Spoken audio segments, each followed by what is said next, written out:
Have you ever wondered how to stay faithful when everything around you is changing? How do you honor God when the people around you don't? How do you keep your convictions when pressure keeps increasing? The book of Daniel answers those questions, and that's why this book still matters today. Let's talk about Daniel. Daniel begins during one of the darkest periods in Israel's history. Jerusalem has been conquered. Many people have been taken from their homes. Daniel is among them. He is brought to Babylon, a foreign nation, a foreign culture, a foreign way of life. Everything familiar is gone. But Daniel makes a decision. He will remain faithful to God. That is the first major lesson of the book. Faithfulness is not dependent on circumstances. Daniel does not wait for life to become easier. He chooses faithfulness where he is.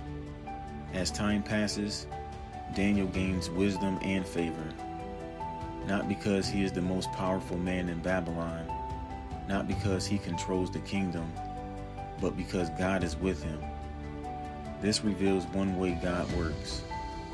God can use faithful people in unexpected places. Soon, the king has a troubling dream.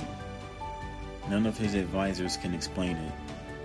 None of his wise men understand it. But God gives Daniel understanding. Daniel makes something clear. The wisdom does not come from him. It comes from God. This teaches another important lesson. When God works through us, the glory belongs to him. Throughout the book, kingdoms rise and kingdoms fall. Powerful rulers appear and powerful rulers disappear. Yet Daniel keeps pointing to the same truth. God remains in control.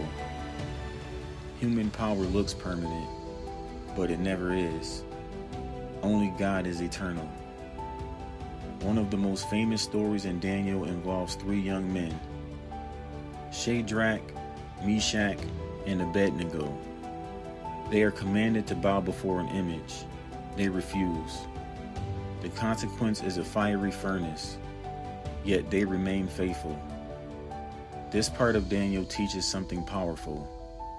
Doing what is right does not always make life easier.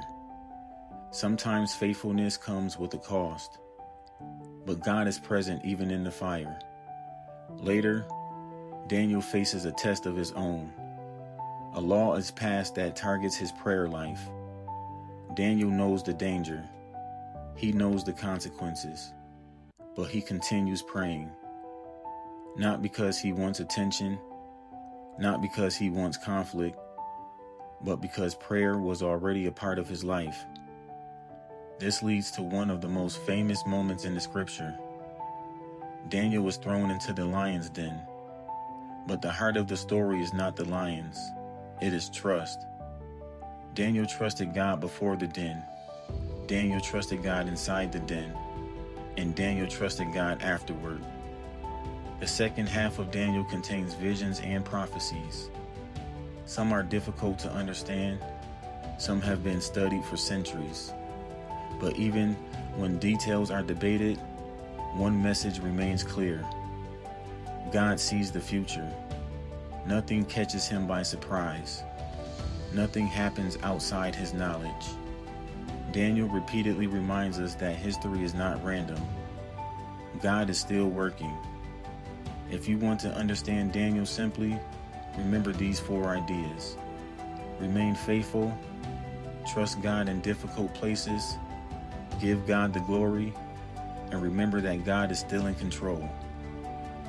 Daniel teaches that courage is possible, faithfulness is possible, and prayer is worth continuing, even when the world around you changes. When people think about Daniel, they often remember lions, or fire, or dreams, or prophecies. But the heart of the book is much simpler. God is faithful, and God calls his people to be faithful too. That is the message of Daniel. As we finish, think about this. Daniel spent most of his life far from home, yet he never stopped trusting God. His circumstances changed, kings changed, empires changed, but God remained the same. Maybe that's the lesson Daniel leaves behind. The world may change around you, but faithfulness is still possible. Thank you for listening, and if you're enjoying these simple journeys through Scripture, subscribe and join us as we continue through the Bible, one book at a time. Next up, we'll explore Hosea. Until then, take care.